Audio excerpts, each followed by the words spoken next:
welcome to the Mad Doctor Adega Outlaw!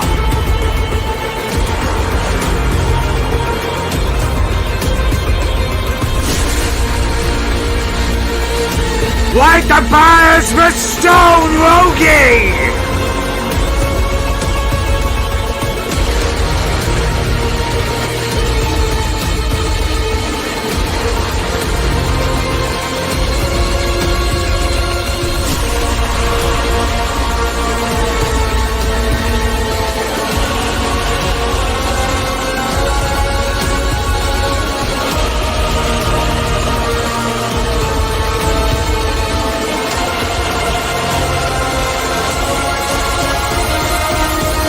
Ladies and gentlemen, welcome to Seven Kinds of Mischief!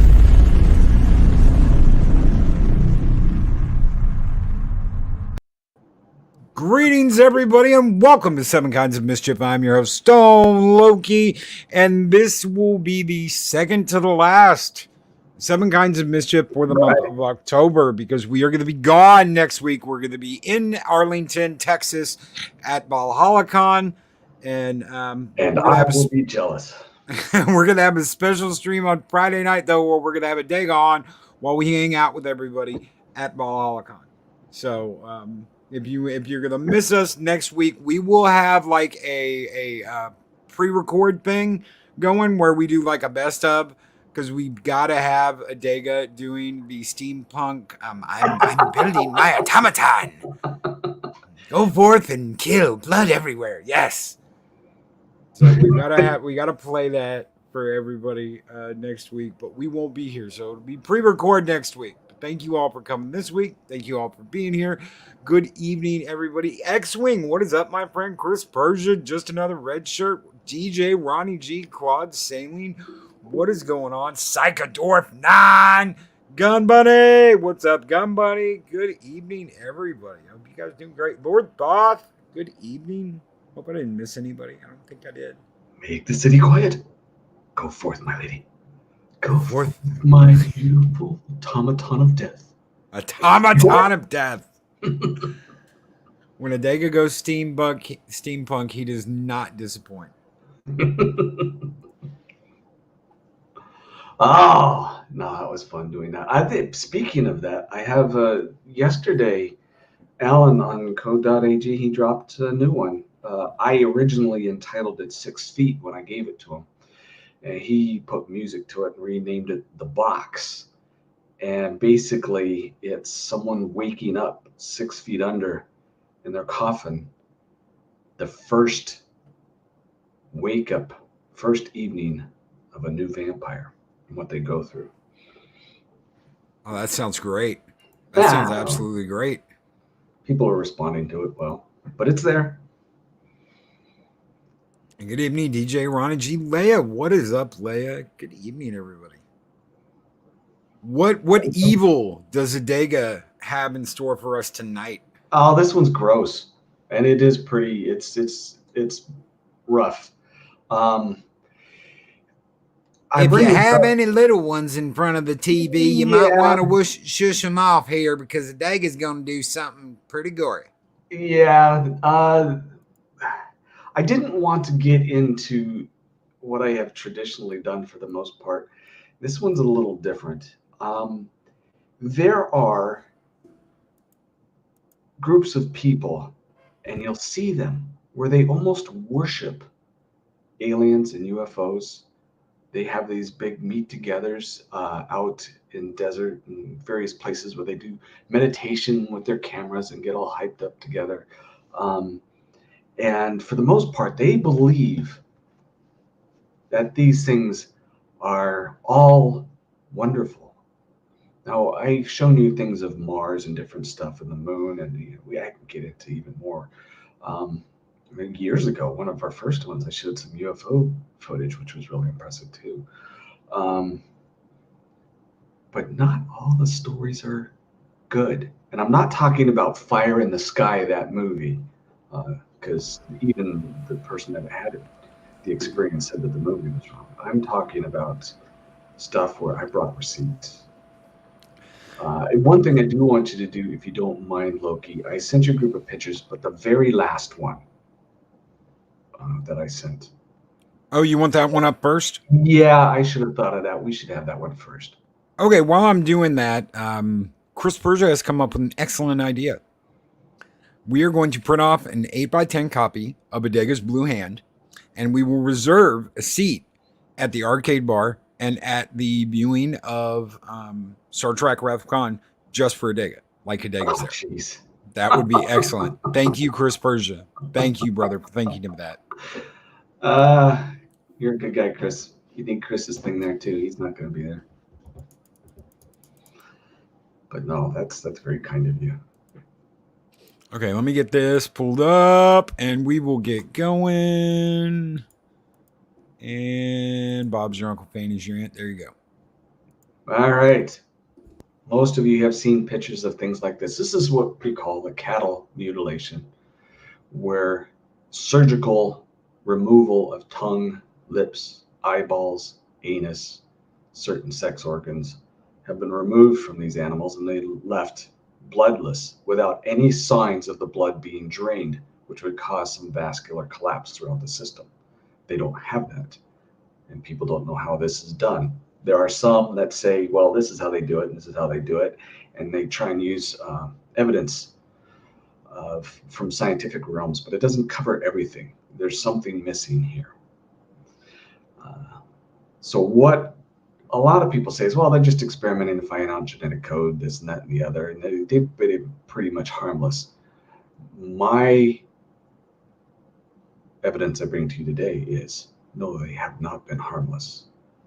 I'm going to show you pictures of what it looks like when it's done to humans. This article I'm going to read to you comes from, oddly enough, a site called Bad Aliens. Human mutilation by aliens. Human mutilation is arguably the most controversial aspect of the UFO phenomenon. We're going to be here a while, folks. Very few cases exist in the public domain. This is one, and that's probably by design. A lot of them are hid. This is one area that the New Age / CE5, SETI5, that's some of you guys will know that group, and Love and Light Brigade ignores, as it doesn't fit into their narrative. As you can imagine, cases such as these will be kept under tight lid where possible by the authorities. I've listed, that's the author saying this, what I have come across in chronological order. Number one, this is, and for those of you who are weak at stomach, you don't want to see the pictures that are going to be coming up because the cattle one is the weakest one. And I didn't show a lot of them because it shows, well, I'll talk about it when we get to it. Sergeant Jonathan P. Lovelet in 1956. Air Force Sergeant Jonathan P. Lovelet was assigned was assisting Major William Cunningham. Excuse my reading. I have been doing a lot of reading. I've been doing recording. Yes, Chris Persia, there might be 2 coming up on Sunday, but my eyes are quite tired. Was assisting Major William Cunningham in the White Sands Missile Testing Grounds near Holloman Air Force Base in New Mexico. While searching for scattered debris from a recent rocket test, Cunningham was shocked when he heard a loud scream. Thinking Lovett had perhaps been bitten by a snake, Cunningham crossed the dune to aid his partner when he purportedly witnessed one of the more bizarre human extraterrestrial encounters. Instead of finding Lovett nursing a snake bite, Cunningham, according to the author here, recounted seeing a soldier being dragged by a long serpentine arm wrapped around his legs, connected to a silver disc hovering in the air 15 to 20 feet away. Cunningham watched frozen in horror as Lovelet was pulled inside the craft, which then rose vertically into the sky. The major then stumbled towards his Jeep and radioed for assistance. Security teams arrived, and the disturbed Cunningham was confined to Bay's Hospital for observation and treatment after retelling what he believed he had witnessed. And according to Joseph's Military Encounters book, base personnel did confirm an unidentified radar contact at Holloman at the time Lovelet vanished.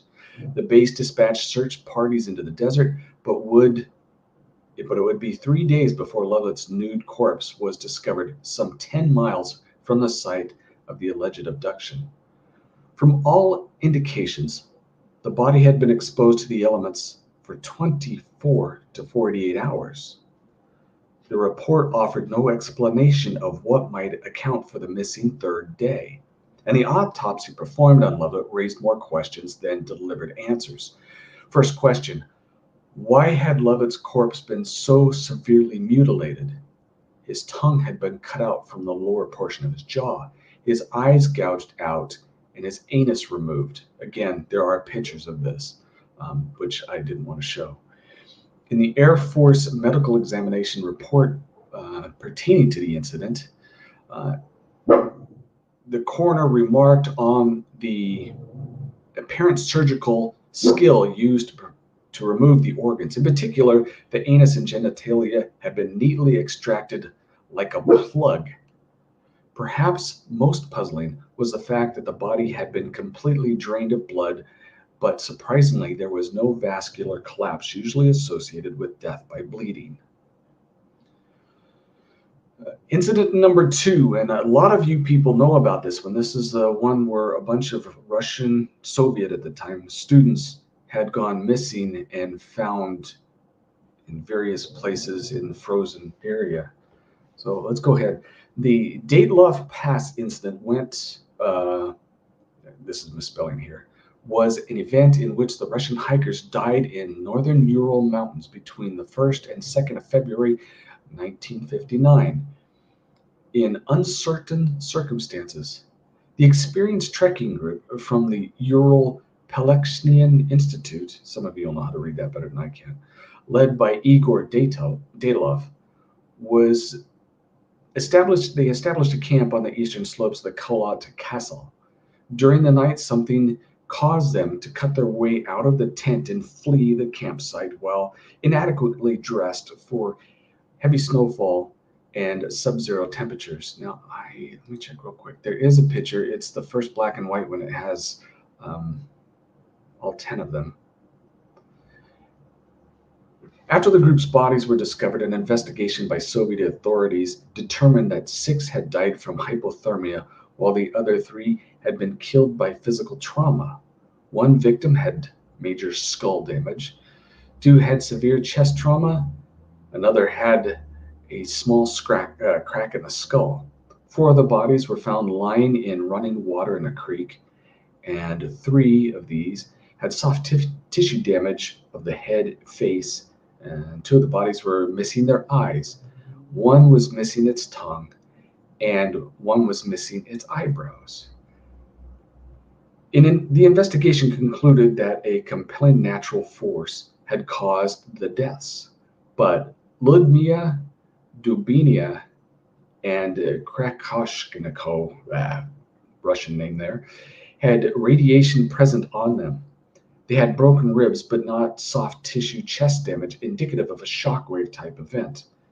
Numerous theories have been put forth to account for the unexplained deaths, including attack, hypothermia, avalanche, catabolic winds, infrasound, endemic panic, military involvement, some combination of these, and even Sasquatch. Now, I have the trauma reports. We won't get into those. Another group of hikers 31 miles south of the incident reported that they saw strange orange spheres in the sky to the north on the night of the incident. Similar spheres were observed in Ibdal, an adjacent area, continually during the period from February to March of 1959 by various independent witnesses, including a military meteorologist. These sightings were not noted in the 1959 investigation, and the various witnesses came forward years later. As time had passed, numerous videos, documentaries, and websites have been covering this incident, looking at the case through the eyes of UFO incidents. they try and hide it because I'm paraphrasing here, because of human UFO mutilation. The next photo, the black and white one, I don't know if you can show that one or not, but I think you can. It's old. Wait until we see this one. Yeah, there you see, remember the cow picture, and look at the eyes of this woman, surgically removed, and the lips and the tongue removed. All right, let's go on to the next case. The Vietnam War in 1972.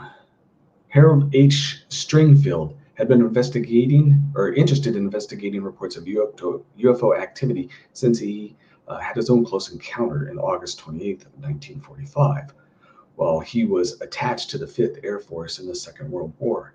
In 1989, he received an astonishing report of a UFO encounter by a wholly reliable individual who had been high-ranking officer in the U.S. military in the Vietnam War. It allegedly took place in April of 1972 and involved a group of Special Ops U.S. soldiers moving through the Cambodian jungle towards the Vietnamese border in order to track down what they thought was an enemy outpost intercepting classified military signals. However, they were caught off guard by the shocking sight of a circular object made of some highly reflective material. The body of the bizarre object was so reflective that it effectively worked as a mirror. It was sat on the floor of the clearing in front of them using tripod-like landing gear and was described as having a diameter of roughly 15 feet. A deep humming noise emanated from the landing craft. There were several humanoid figures milling around the object, which were described as having large hairless heads and wraparound eyes of a deep black coloration. They were engaged in the grotesque activity of systematically loading various human body parts and naked corpses into what were described as large metallic bin-like structures before sealing them tight.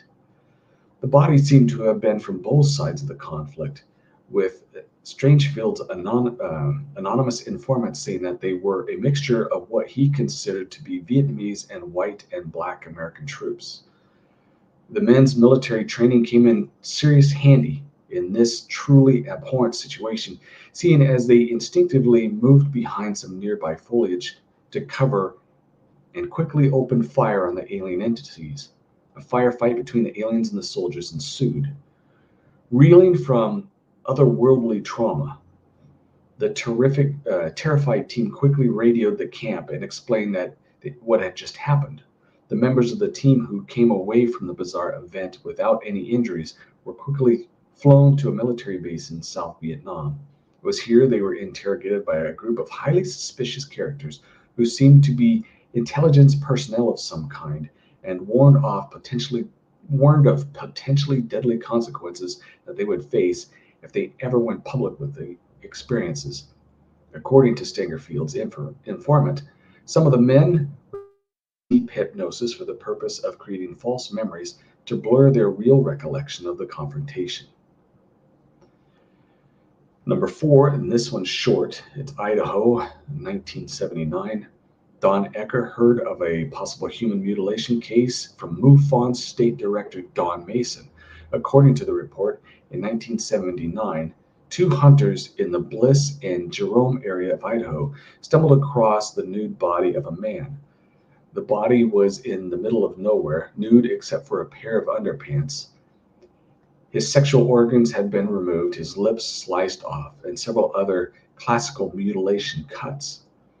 Although he was in very rugged country, his bare feet were not marked as if he had walked on the terrain. But yet no other tracks, human or animal, were evident anywhere. After the police were notified, an intensive search was mounted, and miles away, the man's possessions were discovered. Yet no one yet knows how the body ended up where it was found, or even more importantly, what happened to him. This one is a poor, unfortunate picture of a girl. It's one of the it's quite gross. Um, you can show this one too. You can go ahead and skip on down to the one of the girl. Oh wait, no, this isn't the girl one yet, but it's okay. You can flash through more pictures if you wanted to. The body of a male was found in another name I can't read. I should. I used to be able to read. No, this is Portuguese. Sorry, Garapiragana Reservoir in Brazil. According to reports, the victim had been dead for 48 to 72 hours, but there was no genitalia had been removed and had the digestive organ, as had the digestive organs. Although it was determined that the person had been dead for several days, there was no smell when it had been uh, present or when they had found it. If any of you have been around a body that had been dead for several days, especially human, you would know it. This one didn't smell. Encarnacion Garcia learned from her friend, Dr. Ruben Goes, that he was in possession of some rather odd photos which he had been given him by his cousin, police technician Rubens Sergio. There was official photos of the body that had been found near the reservoir on the 29th of September of 1988 of an unnamed male who was, however, later identified. And these are the pictures of the poor guy. They're pretty gross. Loki again isn't showing those. The autopsy report states there has been removal of extensive tissue along with many parts of the face, head, neck of the victim. There has been extraction of ocular tissue, eye, auditory internal and external organs, and entire parts of the head. The tongue and several muscles were also extracted. The axillary, which means armpit, region on both sides showed soft spots where organs had been removed. Incisions were made on the face, inner thorax, abdomen, legs, arms, and chest. As Garcia observed, the doctor stated that these wounds were quite uncommon. The report also observed shoulders and arms have been perforations of 1 to 1.5 inches in diameter where the tissue of the muscles have been extracted. The edges of the perforations were uniform, and so was their size. The chest had shrunk due to the removal of internal organs. And this is the pictures here I couldn't show you because it shows you everything. It's really bad. Let's see. I got two more. I got one from Brazil. It's just an image. Not that image. You might want to skip ahead a couple. It's the one where it looks like a boy with his arms above his head. That one. That's the one from Brazil. It's another case where eyes, lips, and you could see the puncture wounds where they would remove muscles. Let me skip ahead because there's a couple more, but we're just going to jump through. This is the one with the girl. This is in Batuba, Brazil, in June 2009. This one isn't too long ago. 19-year-old female Lysandra Hertz Benedict was found dead with eyes, lips, and tongue missing and extraction holes. Lack of blood surrounding the body. There's more pictures to this, but I didn't bring those up.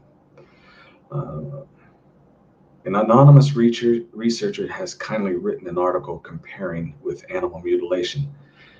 I created a side-by-side comparison, and we don't have those pictures. You have the cow at the beginning, and then there's more pictures of this girl, but they're more indecent because this is a better quality photo.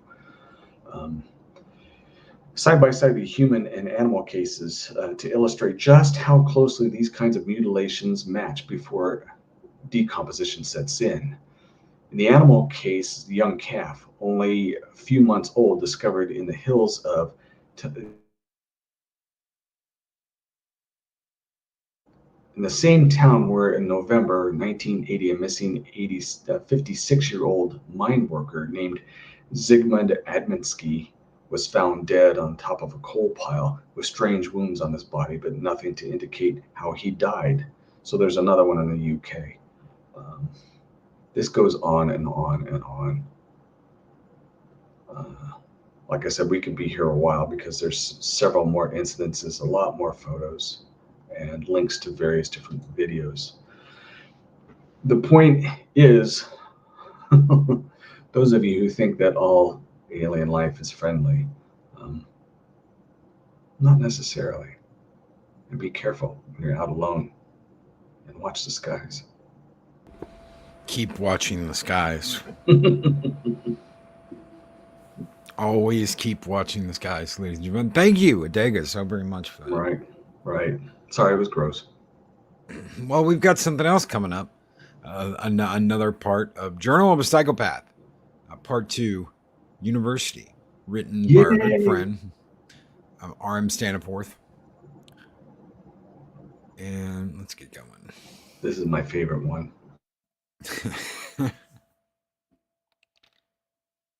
University. I was in my sophomore year at the university. The past 2 years had gone exactly as I had planned. My status as a foster child ensured that my tuition would be covered. Dean and Sarah had followed through with their offer of adoption and accepted me as their son. As such, they provided me with a modest allowance, ensuring that my pantry remained filled and my needs were met. I had a nice computer, a new cell phone, and all the school supplies I would need. I also had a place to stay during the summer or holidays, although I preferred to spend my time alone. I provided Dean and Sarah with just enough interaction and gratification to keep them bending over backwards for me. Life was good. Until Dustin. My previous year, I had the fortune of being assigned a roommate that rarely spoke. He minded his own business. We never even had a real conversation. As a matter of fact, I don't even remember the kid's name. It was absolutely perfect. This year, I had been assigned a very different roommate. Dustin. Dustin was a special kind of fool who felt the need to be the center of attention. My apartment was always crammed with similar idiots who can't quite seem to manage 5 seconds without speaking. They were always talking, shouting, and blaring pathetic pop music written by musicians who had the vocabulary skill of dirty-minded first graders. Dustin and his group of idiots replicated the essence of their favorite songs by getting sloppy drunk and bragging about banging bitches and hoes. I was disgusted that my generation could succumb to such ludicrous culture. At first, I thought they were just drinking. I shut myself off in my room or the library as much as possible, ignoring them. It didn't take long to realize, however, that they were consuming a little more than just booze. Every time Dustin walked near, a waft of burnt marijuana would insult my nose. And soon, the apartment and everything in it reeked every single evening.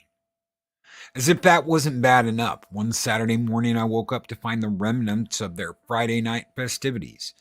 People I had never seen before laying on the couch and even on the floors, snoring like hibernating pests. Their mess of crunched aluminum beer cans, burnt joints, along with the aroma of stale cigarettes, gave the appearance as if a herd of homeless addicts had spent the night in my apartment. On the coffee table were smears of fine white powder, fingerprints whooshing about. A small white straw from a fast food establishment laid on the ground in front of it. It wasn't hard to determine that these snoring idiots had done a cakeful of cocaine. Now, I don't care if you smoke weed or do coke, as long as it poses me no threat or any threat to my well-being. Naturally, if Dustin were to get caught with drugs, it would come down on me as well. Guilt by association. Obviously, I couldn't accept such a risk to my life, to my goals. I would need to confront Dustin about this. I walked into his room, kicking away beer cans that clanged across the floor. In the midst of his room, which resembled a fucking landfill, was his bed. The scattered bed sheets and comforter gave way to a cluster of tangled limbs. I pulled the sheets off to find Dustin in his underwear and his girlfriend laying naked beside him. Ripping off his smelly sheets did nothing to stir the kid from his drug-induced hibernation. So I gave him a nudge. Nothing. Dustin, wake up and clean this shithole up, I said. But Dustin barely stirred. My patience was already thin, but each and every second that I had to exist in this pigsty made me more agitated. I grabbed him by his foot and ripped him out of the bed. The first thing that hit the floor was his face, which practically bounced off the cheap gray carpet. "What the hell, dude?" said Dustin, finally somewhat conscious. His hands clutched his head in obvious pain from the hangover, only made worse from the hit to his face. His palms worked their way up to his eyes as he rubbed them and tried opening his eyelids. "Get the fuck up. Get these idiots out of my apartment and clean this shithole up. If I wanted to live in a fucking trailer park filled with trashy whores, I would." "Get the hell out of here, asshole. Quit being such a little bitch," he told me, looking up with squinty eyes as if someone was shining a flashlight directly into his face. I could see the headache behind those eyes, showing clear signs of a huge hangover. I knew how to handle a guy with a huge hangover. I headed to the kitchen. With a squeak, I opened one of the faded brown kitchen cabinets and grabbed the old discolored pot and its remaining frying pan. Holding them by their black plastic handles, I headed back into Dustin's room, where he was already back snoring in his bed. I flipped the light on, strode across the room, taking care to step on the dirty laundry. As I pulled the frayed white cord of the crooked blinds, the sunshine penetrated the dark room. Both Dustin and his girlfriend reactively pulled the blanket back over their faces to shield their eyes from the penetrating rays. Two major symptoms characterize a heavy hangover: severe headache and extreme sensitivity to bright lights and loud sounds. I walked over to Dustin's side of the bed, holding the pot and pan over his head, and started banging them together as loud as I could. Dustin reacted to the obnoxious clangs as if he were a vampire being attacked by the sun, showing that the sound caused him pain. I found myself enjoying his reactions as he grabbed his head with both hands, as if that would do anything to subside the pain now pounding in his dehydrated and intoxicated brain. He rolled around like an epileptic animal, shouting curse words that were barely audible over my continuous clangs of the pot and pan. Finally, the sound became too much. Dustin threw off the colors, jumped to his feet. He made one small stumble with his back foot, demonstrating that he was still drunk. He behaved like a wounded animal with one goal: to make the pain stop. The inevitable physical violence now came from Dustin, as he threw a joke of a punch at me. I smacked his hand away with the pan. Dustin swore in pain as his knuckles collided with metal, resulting in a dull clang. He didn't learn his lesson the first time, so he threw a second punch at me with the same result. This time, he lost his balance and fell over his drunk self, his face landing on his bleeding knuckles. I once again started clanging the pot and pan over his head, only angering him further. As he tried to scramble back to his feet, I kicked him with a push kick, knocking him backwards into his cheap black nightstand. Now I knew Dustin was a wannabe gangster, but even with that, I did not expect what he did next.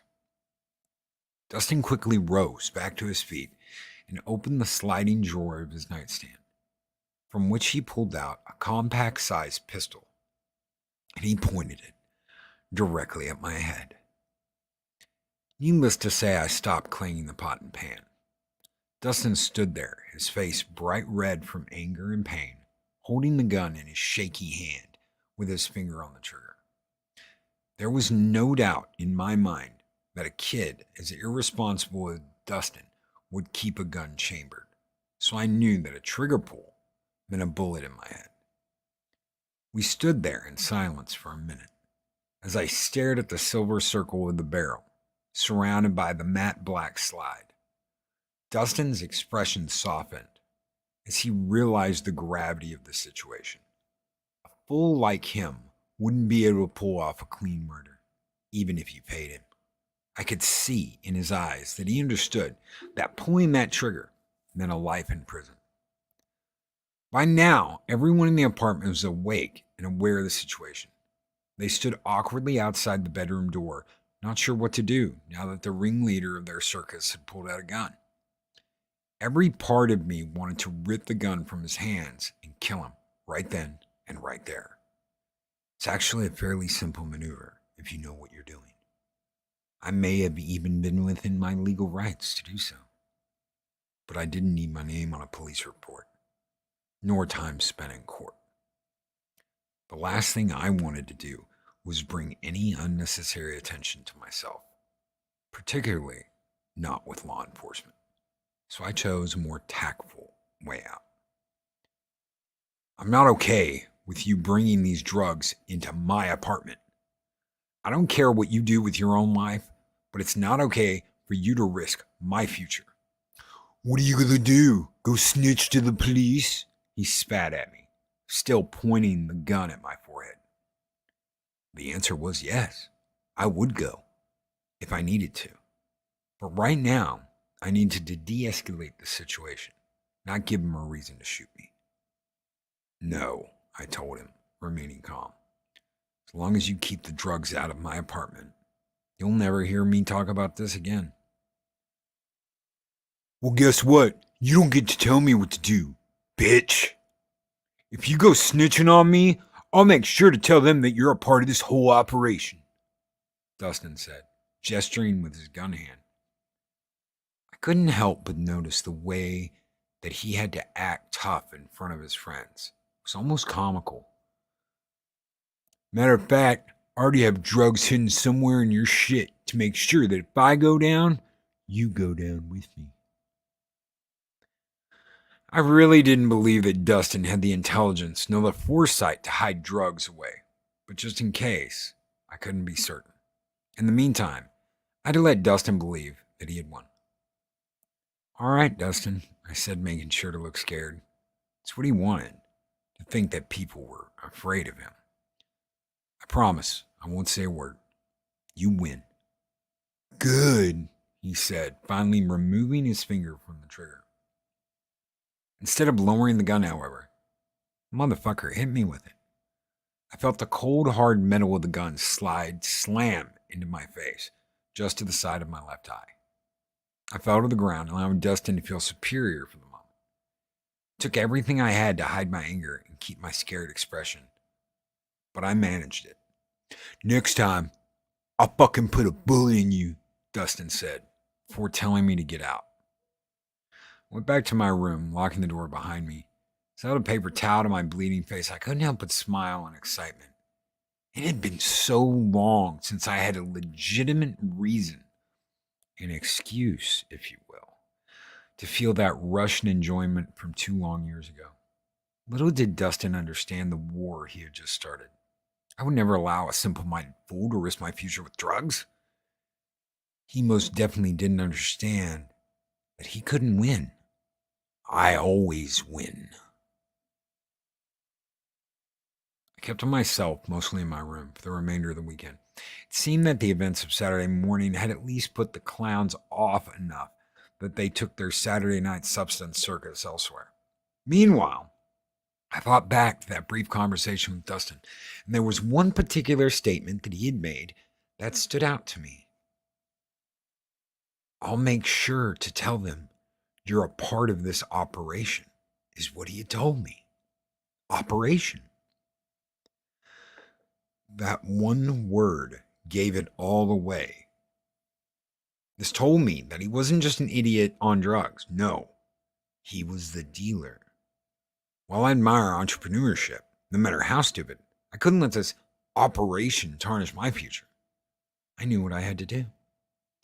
Monday morning, I left my apartment for class at the normal time. Instead of going to class, however, I waited for Dustin to leave from a stone park bench across the road. He had class at the same time, but he was almost always late getting out of bed and undoubtedly showed up to class late. Finally, about 15 minutes after class should have begun, I watched his greasy brown head walk away from our apartment building. This meant that I had several hours before he would be home. I re-entered my apartment, where I went to the bathroom and retrieved my pair of teal latex cleaning gloves, the very same ones I wore when I killed Brian. I put those on carefully, ensuring that I didn't touch the hands nor the fingers of the gloves. After wiggling my fingers into their respective positions, I was ready to investigate. I slowly entered Dustin's room, careful not to accidentally move anything out of place. Not that would have been noticed. It was a pigsty. Stepping over a heap of dirty laundry, I made my way to his nightstand first. I softly pulled on the faded gold knob. The squeaky drawer slid out, revealing the gun. At least he wasn't stupid enough to take it to class with him. But I'd make him regret it, nonetheless. He had one extra magazine in the drawer, along with a black spring-loaded knife. Also in the drawer was a picture of him and his girlfriend. How sweet. I guess even wannabe gangsters have a soft spot. I think I'm one of the few lucky people who don't have soft spots. Soft spots are weak. Next, I made my way around his unkept bed to the closet, which had one of the sliding doors already opened, revealing haphazardly hung clothing.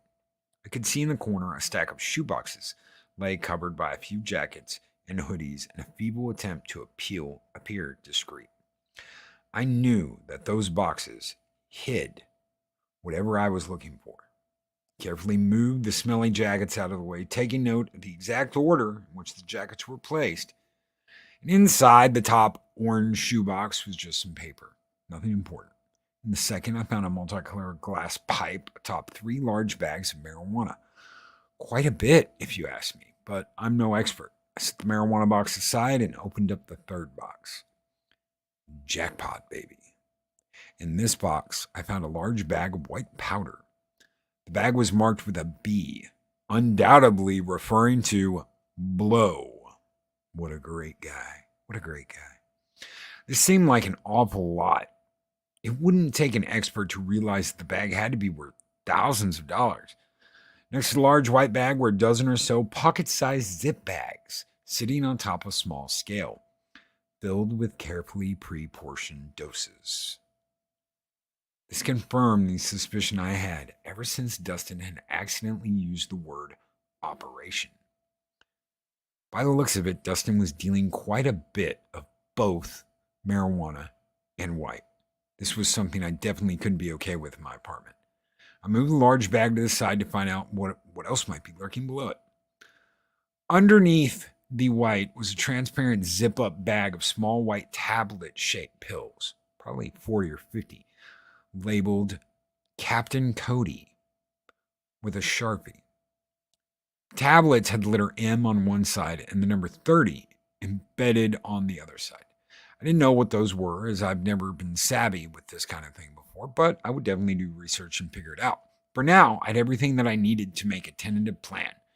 After putting everything back precisely how I found it, I left. I went to the library and searched through dozens of thick hardcover books, sifting through pages still stained with highlighter and crusty copy spells from previous students. Sure, a simple internet search would have been easier, but I couldn't risk any chance of being traced. After hours of straining my eyes, I found what I was looking for.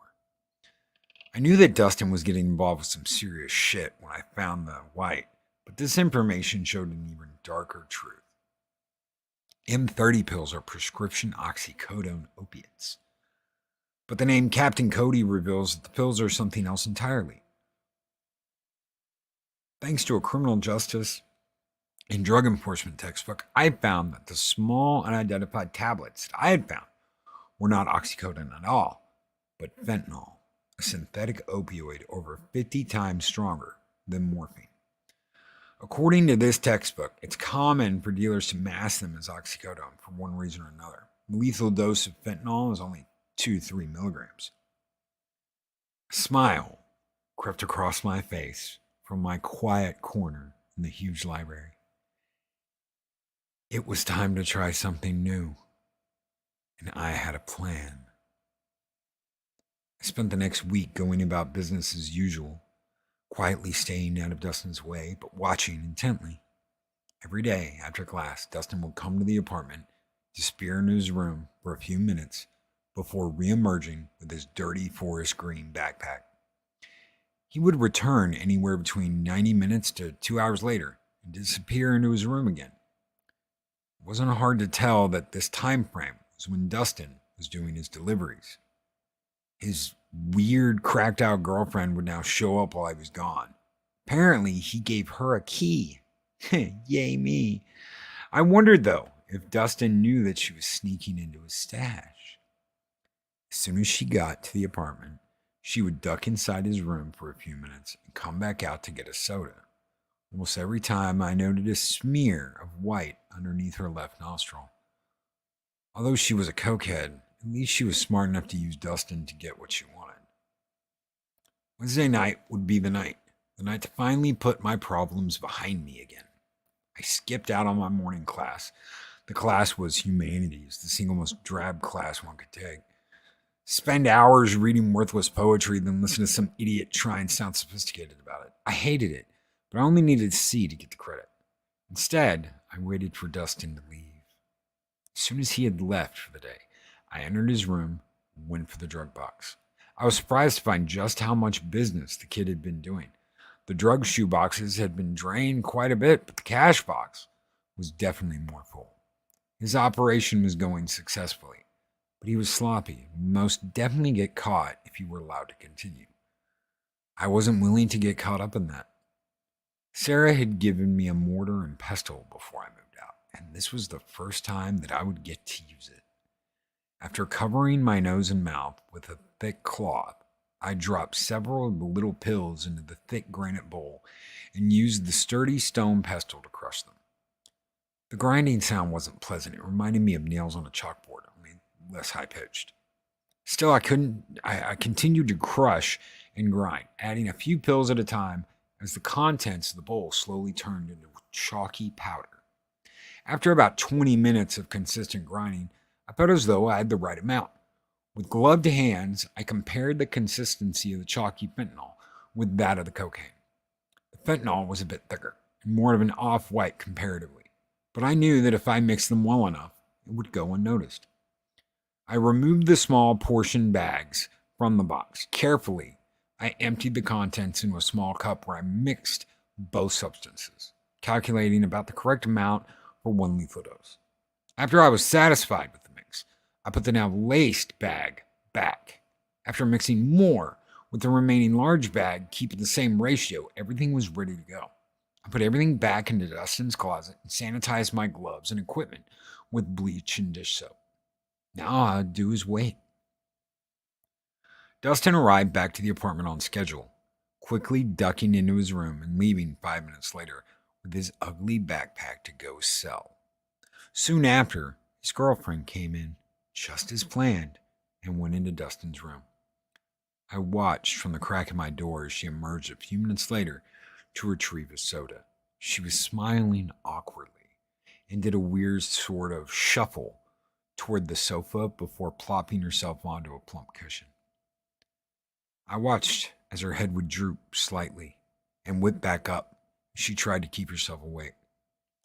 The nods became more pronounced, and finally, she lay her head back and closed her eyes, giving in to the deep relaxation effect of the powerful opiate. I emerged from my room to analyze her condition. Her head lay back with her mouth open and arms sprawled toward the side as if she had merged with the sofa. She was completely out. I poked at her a few times to make sure that she would not easily awake before positioning her in such a way to keep her airway open. I needed her to stay alive. I got the rest of my preparations ready quickly but carefully as I waited for Dustin's arrival. I paced the room while lightly snapping my fingers in a mixture of excitement and nervousness. I couldn't wait to execute the remainder of my plan, but I started to feel anxious about it. I felt as though I didn't know enough about drugs. They could be unpredictable. I had an easy backup plan if the girl died, but it would be messy if she woke up too early. Finally, I heard the jingle of keys outside of the apartment and the subsequent click of the deadbolt sliding into the unlocked position. After the front door was closed, Dustin turned on the lights and froze at the sight in front of him. I had his gun pointed at him from behind his couch, just behind his unconscious girlfriend. In my other hand, I hugged Dustin's knife to her neck. I wouldn't advise doing anything stupid, I told him. His eyes widened as he grasped this situation, and worry tainted his usually smug face, exposing one of his greatest weaknesses: love. He most definitely loved this girl. "What did you do to her?" Dustin asked through clenched jaws, frightened, and slowly putting his hands up as if I were arresting him. "I knocked her out after she threatened to frame me the same way you threatened me," I lied, gesturing with the gun. "I'm not going to hurt either of you, as long as we can both agree to part ways peacefully, and neither of us will go to the police. I think it's clear that if either of us gets turned in, we'll rat each other out. Now, take a seat." I pointed with the gun to the chair on the opposite side of the coffee table to his girlfriend. Per my request, he walked over and sat down. "If you hurt her, I'll kill you," Dustin said with clenched jaw. "Don't worry. I fully intend for her to be unharmed. I promise," I told Dustin, being honest for the first time since his arrival. "Now help yourself to a line. I want you to be relaxed." Keeping the knife at his girl's throat, I pointed to 3 lines of tainted coke that I had prepared for him. "Why the hell would I take a line at a time like this?" Dustin spat. "Just to make sure that if you call the police, you have to tell them you were on drugs. I'm trying to draw a truce, Justin. Nobody gets screwed here." Dustin grabbed the rolled up bill that I had prepared, leaned over the first line, and with his nose over his free nostril, he snorted. The white powder sucked through the dollar bill straw like a vacuum sucking up flour. He took a deep breath, looking more relaxed, and looked back up at me. "I'm going to need you to tell me what drugs you hid in my room and where." Dustin comprehended the demand, revealing that he had indeed hidden drugs somewhere in my shit. I was impressed that he was smart enough to actually have done that. "I taped weed to your floor vent," Dustin admitted. "Excellent. Thank you for telling me that," I told Dustin with a gentle smile. "Now please, take another line so we can talk about what's going to happen next." I smiled as Dustin bent over to snort the second line. The first had only been a small amount, but the second was half and half. There was just over a lethal dose by my calculations. Dustin closed his eyes and shook his head after snorting the second line. Not sure how much resistance he had, but it seemed to hit him, and it hit him hard. "Now here's the plan," I said, Dustin keeping his mind distracted from the drug as he looked up to me. I could see the black pupils narrowing within his brown eyes, signaling that it was taking effect. "I'm going to move out, and you're going to take over the police willingly. I won't say anything about the drugs, and you won't say anything about this little incident. Sound good to you?" "Whatever, man. Just take the knife off her," Dustin said as he rubbed his eyes and slurred his words. I could see that he was already fighting the urge to let his head drop. "Perfect. Take the last line and we'll shake on it." "I don't want it, man. Something feels weird about this," Dustin said as he started to sway ever so slightly. "Take the line, Dustin, and I'll let her go." Shaking his head, Dustin bent down and snorted the last line. It's pure fentanyl. Probably enough to kill 2 people. Dustin put one hand on his head and grabbed the table with the other hand in an attempt to steady himself. His chest moved angrily as his breathing quickly became labored and loud. I removed the knife from the girl's neck and stood up to fully watch Dustin be completely taken over by his own drugs. He leaned on the table as his diaphragm now contracted heavily and violently as each breath now rasped like a snoring bulldog. He made an effort to look up at me, but his arm gave out under his weight and his face slammed into the table. His butt still sat in the chair, but his face now rested on the coffee table. I felt a surge of euphoria come over me as I watched Dustin struggle a few more times to pick his head up. He only made it a few inches each time before his head thudded back on the table. I couldn't help but laugh out loud as I thought back to when he had told me, "Next time, I'll kill you." If only he knew just what type of person he had said that to. The fool thought himself a superior man who could stomp all over me, but I proved him to be just a pawn in my way. Bubbly white foam now appeared from his open mouth, slowly drifting into the table. The raspy breath had now turned to inconsistent choking and gurgling sounds, signaling respiratory failure. I took a seat and I watched eagerly as Dustin's body made involuntary seizure-like jerks. I wasn't sure if he had any consciousness remaining, but I sure hoped that it hurt and that he could feel it. Finally, his breathing and seizing stopped altogether, and Dustin was completely motionless. His head was on the table, as was his left arm, but his right arm dangled down with his fingers touching the carpet. I checked his pulse to verify that he was dead, and he was dead. I looked over at the girl, having completely forgotten about her, as I was in the moment of watching Dustin die. Her breathing had steadied, which was a good sign. If she had died, I would have had to be the one to discover the bodies. I retrieved the marijuana that Dustin had placed in my floor vent and checked the rest of the vents, just to be sure. After replacing the gun and knife in Dustin's former nightstand, I took off my latex cleaning gloves and sanitized them one more time to make sure there would be no drug residue. Finally, I crashed onto my bed and quickly fell asleep. Murder was incredibly tiring. I awoke to loud screaming coming from the living room. Dustin's girlfriend had finally woke up. I checked the clock to see that it was 12:23 a.m., which meant Dustin had been dead for hours now. I took one deep breath before busting out of the room to appear as if I was panicked. Dustin's girlfriend was leaning over him, trying to shake him awake, begging him through obnoxious sobbing. "Oh my God, wake up! What happened?" "What the hell's going on?" I said loudly, acting shocked and scared. "I don't know," she said, sobbing desperately. "I think he took too much." I'm sure at this point she knew deep down that he was dead, but perhaps she was in denial. I couldn't imagine that his body was still warm. "Did you call 911? I asked her, trying my best to remain panic-stricken. She shook her head as tears streamed down her face. I realized she was in no state to call, so I figured I would have to. 911, what's your emergency? Please help, I think my roommate overdosed or something. He's not moving. I half yelled over the phone, acting as though I was terrified and surprised. I gave the operator the address, and after ensuring that help was on the way, she asked me to check for vitals. I went along with the situation in character of a scared young man and looked for a pulse, pretending like I was hoping to find one. Dustin was cold. He was dead. The stiff muscles in his neck told me that rigor mortis had already started.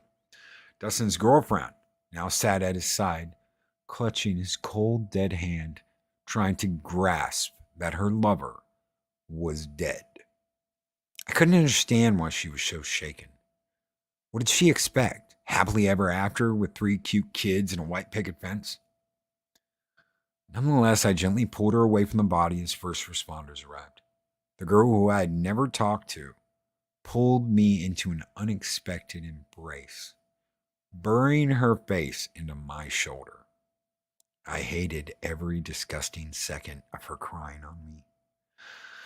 But I fought off my impulse to push her away. I needed to act like a normal person who had just found a dead body. The paramedics hadn't even tried to revive him. He was too far dead for that. I gave my statement to the police, making sure to appear as if I had been badly shaken up by the event. I admitted that I had witnessed drugs being used by Dustin and his girlfriend, and told the story of how when I confronted Dustin about it, he had pointed a loaded gun at me. I even let fake tears escape as I told the police how I was scared Dustin might have killed me if I'd reported it. In distress, Dustin's girlfriend Ironically, her name was Sarah. Completely backed my story, as she was there when the gun was pulled. She was obviously unconscious while I forced Dustin to overdose, so she thought he did it to himself. She spilled the beans about the drug use, the drug dealing, everything. She admitted everything, completely incriminating herself and her friends. The investigation didn't last long, but over the next few days, 5 more students had overdoses after buying some of Dustin's shit. Unfortunately, only 2 of them were fatal. The blame for the deaths went straight to Dustin. It was determined that he had been the one to lace it with fentanyl in order to have the best product on campus. In some deep reflection to my previous murder, I made some notes. Killing Dustin with the drugs was ultimately much cleaner, far fewer forensics issues to worry about.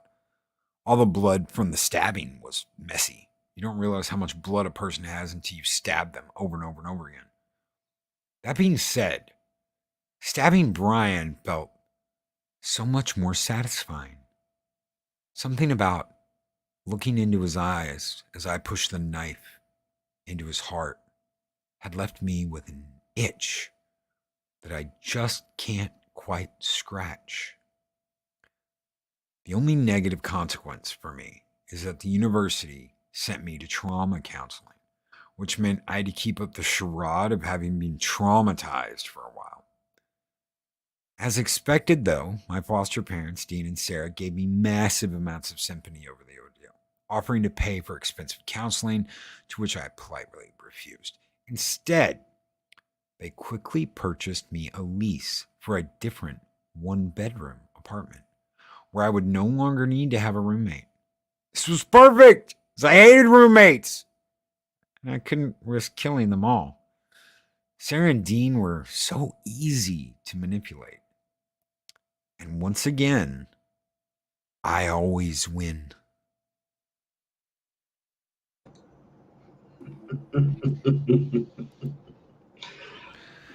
Ladies and gentlemen, Journal of a Psychopath University. Huge shout out to RM Staniforth, the man who wrote this. Absolutely talented individual. He has more horror. I'm going to throw a link. I'm going to throw a link in the description. You can find him on Reddit. You can find him on Creepypasta and some other places, but absolutely brilliant. Absolutely brilliant writing. So I wish there was more of this. We have one more beside this, which is Finding Adeline. And hopefully he will one day continue this story. I'm really looking forward to it. Well, it'll be a good day. It will be a good day. So guys, thank you so much for being here. I understand these last 2 have run long. The next one we have will be week after next. We'll be back live the Thursday of next week. It's going to be pre-recorded, so we'll do some pre-recorded stuff. You'll like it anyway. Yeah. Oh yeah. Well, there'll be a couple of things from Adega and something good enough for me. So yes, Gun Bunny. I had him on the morning show last year. I did. Yeah. Absolutely wonderful individual. Really nice guy. Really great guy. So was it the morning show or was it our show? This show? Both. Yeah, I think because I remember talking with him. And yep. I don't do mornings very well. So. Yep, I had him on both. Okay. So. I don't remember the morning one. Goes to show it sucks getting older. But guys, thank you so very much. Thank you everyone for being here. You've been absolutely excellent. Good to see you, Tony Stark, Psychodorp 9, DJ Ronnie G, Gun Bunny. Thank you guys so very much. Chris Berger, the Wrench of Wrenches, Maria with T and Telly. What is up? I didn't even see you come in here. I was talking. It's good to see everybody. Lord Thoth, Pacific 414. Thank you guys so very much. Chris Berger, Keck 44. Everybody that popped in while we were doing this, thank you so very much. Take care. Be excellent to each other. Always speak friend to enter. We'll see you guys on the next 7 Kinds of Mischief. All right. And remember, the moral of the story, avoid roommates, and keep your eyes to the sky. Murder.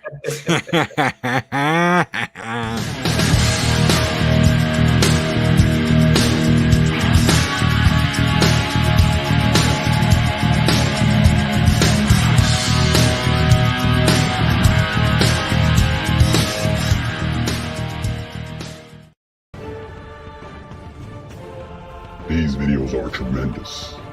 Like, comment, and subscribe, and hammer that notification bell.